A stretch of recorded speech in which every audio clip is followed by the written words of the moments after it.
நாடு தழுவிய அளவில் அரசாங்கத்தில் 80,000 தாதியர்களும் தனியார் துறையில் 50,000 தாதியர்களும் பணிபுரிந்து வந்தாலும் இன்னமும் பல பிரதான மருத்துவமனைகளில் தாதியர்களின் பற்றாக்குறை இருந்து கொண்டுதான் உள்ளது.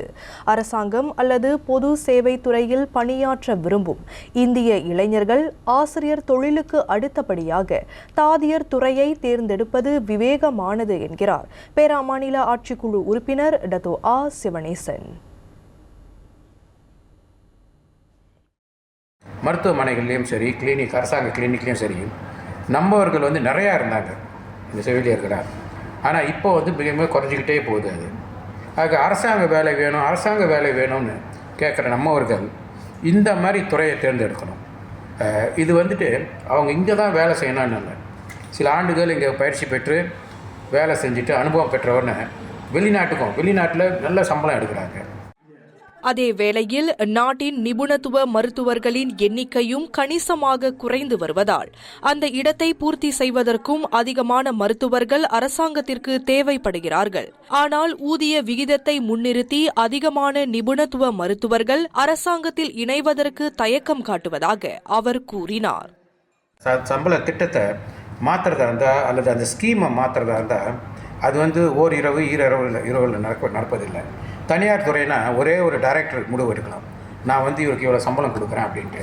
இங்கே நம்மளுக்கு அந்த ஸ்ட்ரக்சர் சேலரி பேஸ் இருக்குது. அதை அதோட நம்ம மாற்ற முடியாது. நான் 8 மணி நேரம் தான் வேலை செய்வேன் அப்படின்னு சொன்ன மருத்துவர்கள் இல்லை, அரசாங்கத்துறையில் இல்லை. அவங்க கஷ்டப்பட்டு சிரமப்பட்டு வேலை செய்கிறாங்க.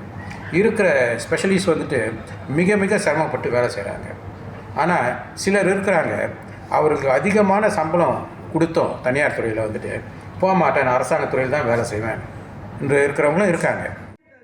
மலேசிய தாதியர் சங்கத்தின் ஏற்பாட்டில் நேற்றிரவு ஈப்போவில் உள்ள ஒரு தங்கும் விடுதியில் நடைபெற்ற அச்சங்கத்தின் 76வது ஆண்டு கூட்டத்தில் கலந்து கொண்ட அவர் செய்தியாளர் சந்திப்பில் அவ்வாறு பேசினார். இக்கூட்டத்தில் கலந்து கொண்ட சில மூத்த தாதியர்கள் தங்களின் அனுபவம் குறித்தும் பகிர்ந்து கொண்டனர்.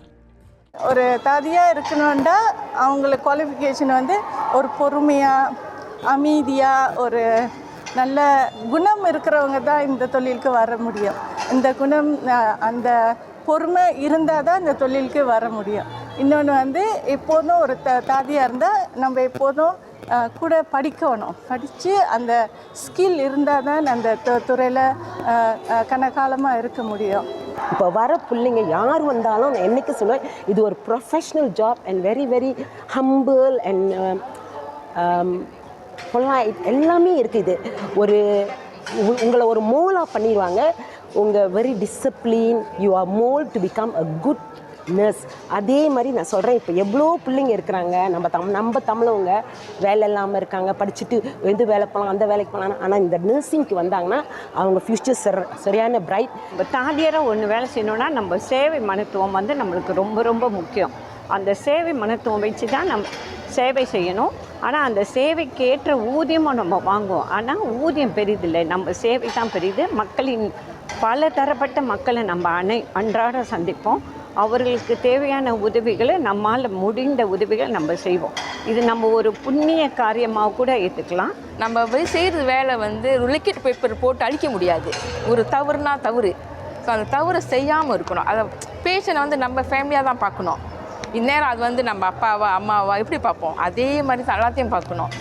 என்னன்னா இங்கே சில நேரத்தில் பிள்ளைங்களுக்கு அது கஷ்டமாக இருக்குது, பயப்படுறாங்க. இந்த சப்ஜெக்ட் கஷ்டம். நான் சொல்லுவேன், எதுவுமே நம்ம தாம்பாளத்தில் கொடுக்க மாட்டாங்க. நம்ம போராடணும் படிக்கிறதுக்கு.